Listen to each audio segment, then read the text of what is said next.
Hello everyone, this side निशान गवार और आप जुड़ चुके हैं 24/7 जुडिशरी के ऑफिशियल यूट्यूब चैनल से, जहां पर हम लैंडमार्क जजमेंट कर रहे हैं सुप्रीम कोर्ट के, जो हर एग्जाम में, हर लॉ एग्जाम में बहुत ज्यादा रेलिवेंट होने वाले हैं।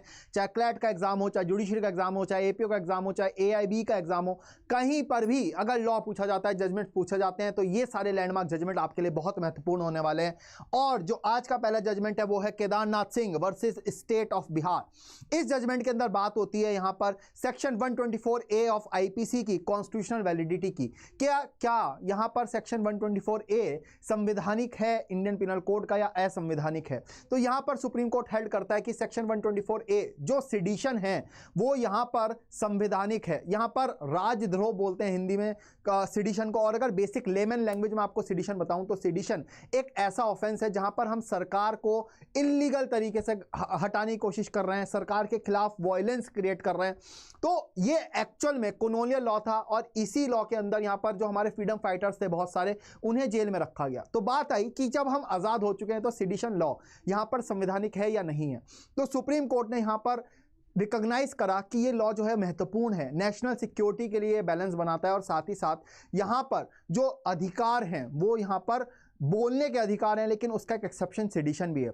लेकिन 2024 के अंदर ही, 23 के अंदर ही अगर मैं बात करूं तो यहां पर जजमेंट आ गया था कि सेडिशन लॉ जो है फिलहाल उसके ऊपर कोई एफआईआर मत करिए, क्योंकि जो हेल्दी क्रिटिसिज्म भी था सरकार का, जो यहां पर क्रिटिसाइज कर रहे थे सरकार को, जो डायरेक्टली वायलेंस इंसाइट नहीं कर रहे थे, ये नहीं कह रहे थे कि सरकार को इलीगल तरीके से हटा दिया जाए, उनके अगेंस्ट भी सेडिशन के केस लॉज बहुत ज्यादा देखने को मिल रहे थे कि उनके अगेंस्ट भी बहुत सारे एफआईआर हो रही हैं। तो दिल्ली हाईकोर्ट ने फिलहाल इस पर रोक लगा दी थी, लेकिन अब जैसे हमें पता है आईपीसी पूरी तरीके से यहां पर खत्म हो चुका है और अब नया भारतीय न्याय संहिता जो है वो आ चुकी है, बीएनएस आ चुका है, जिसके अंदर यहां पर सेडिशन जैसा प्रोविजन रखा गया है। और उसका नाम मुझे कमेंट में बताइएगा, पहले इसे बोलते थे राजद्रोह, अब क्या नाम रखा गया है।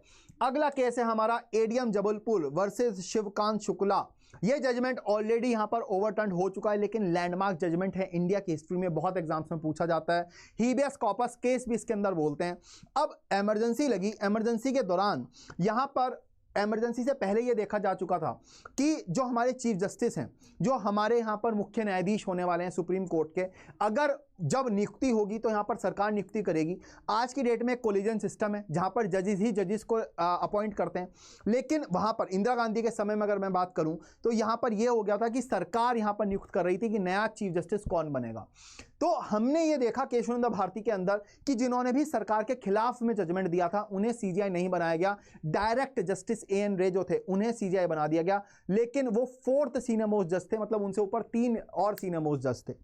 लेकिन यह केस आता है उसके बाद, और इसके अंदर भी यहां पर जजमेंट भले ही जो है सरकार के फेवर में चला जाता है, लेकिन justice HR Khanna next in line थे सीजीआई बनने के, लेकिन फिर भी उन्हें पता था अगर मैं सरकार के खिलाफ जजमेंट दूंगा तो मैं यहां पर चीफ जस्टिस ऑफ इंडिया नहीं बनाया जाऊंगा। फिर भी उन्होंने यहां पर सरकार के विरुद्ध में जजमेंट दिया और यह कहा कि जो रिट हैं वो यहां पर इमरजेंसी के टाइम भी लागू होंगी। इवन दो बाद में यहां पर जो सरकार है इस केस में जीत गई थी, हीबियस कॉर्पस केस कहते हैं। इस केस के अंदर यह हेल्ड करा गया कि रिट जो हैं वो यहां पर इमरजेंसी के टाइम यहां पर खत्म हो जाती हैं, लेकिन बाद में अमेंडमेंट लाई गई और इसके अंदर बोला गया कि right to life and personal liberty जो है वो आर्टिकल सस्पेंड नहीं किया जा सकता रिट द्वारा। कौन सा अमेंडमेंट से लाया गया था? आर्टिकल अमेंडमेंट 44 अमेंडमेंट से यह चीज ऐड करी गई थी।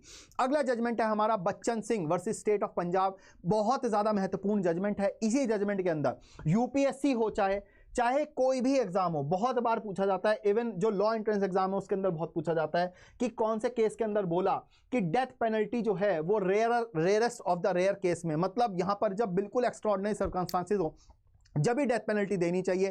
तो इसी केस के अंदर बोला गया था Bachchan Singh versus state of Punjab. बहुत ही ज्यादा इंपॉर्टेंट जजमेंट है। और साथ ही साथ इसके हम पढ़ते हैं मिट्ठू Singh versus state of Punjab, जिसके अंदर बोला गया था section 303 of Indian penal code unconstitutional है। अब जब नया आईपीसी आया, बीएनएस आया, उसके अंदर क्या करा गया, 303 जो था वो यहां पर मैंडेटरी डेथ इंप्रिजनमेंट देता था, कहता था कि आपको डेथ पेनल्टी मिलेगी, मैंडेटरी डेथ पेनल्टी मिलती थी 303 के अंदर। उसे अनकॉन्स्टिट्यूशनल कर दिया। सुप्रीम कोर्ट ने बोला कि आप किसी भी ऑफेंस के लिए मैंडेटरी डेथ पेनल्टी नहीं रख सकते। अब नए वाले बीएनएस के अंदर क्या करा गया है, नए वाले आईपीसी के अंदर क्या करा गया है, बीएनएस के अंदर क्या करा गया है कि वहां पर डेथ पेनल्टी के साथ साथ लाइफ इंप्रिजनमेंट भी रखा गया है। तो अब वो संवैधानिक बन चुका है। बात आती है अगले जजमेंट की। अगला जजमेंट है हमारा minima Wills versus union of India. 42nd amendment लाई जाती है। पहले केशवनंदा भारती जजमेंट आता है और उसके अंदर हमने डिस्कस करा था बेसिक स्ट्रक्चर डॉक्ट्राइन जो है सुप्रीम कोर्ट लेट डाउन करता है। अब ये डॉक्ट्राइन जो है सरकार को पसंद नहीं आई। सरकार ने कहा हम बड़े हैं, हम डिसाइड करेंगे क्या हमें अमेंड करना है, क्या अमेंड नहीं करना। सुप्रीम कोर्ट हमें नहीं बताएगी क्या हमें अमेंड करना है, क्या हमें अमेंड नहीं करना। तो 42वां संशोधन मतलब 42nd अमेंडमेंट लाई जाती है, जिसके अंदर कहा जाता है कि यहां पर पार्लियामेंट के पास अल्टीमेट पावर है कि वो जो चाहे वो अमेंड कर सकती है और बेसिक स्ट्रक्चर डॉक्ट्राइन को खत्म करा जाता है।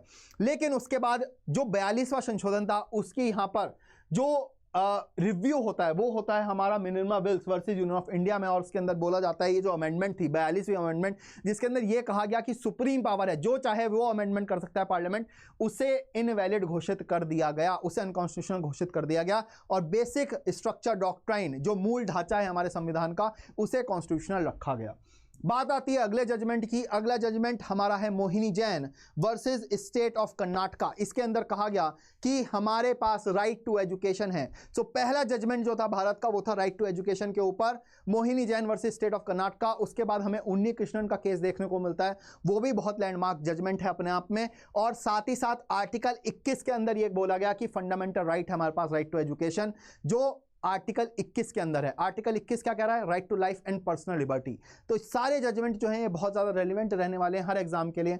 और अगर इन जजमेंट्स की पीडीएफ चाहिए, क्योंकि अभी तो आपने समझ लिए, लेकिन क्या सारे जजमेंट याद हो गए? नहीं, याद करने के लिए आपको ये पीडीएफ चाहिए होगी। तो ये है टेलीग्राम ग्रुप का QR कोड जिसे आप ज्वाइन कर सकते हैं, और वरना सिंपली यहाँ पर लिख सकते हैं Nishank sir, simply Nishank sir लिख सकते हैं यहाँ पर। टेलीग्राम पर जाकर आपको मेरा टेलीग्राम ग्रुप मिल जाएगा, उसे ज्वाइन कर लीजिए, उसके अंदर आपको पीडीएफ भी मिल जाएगी।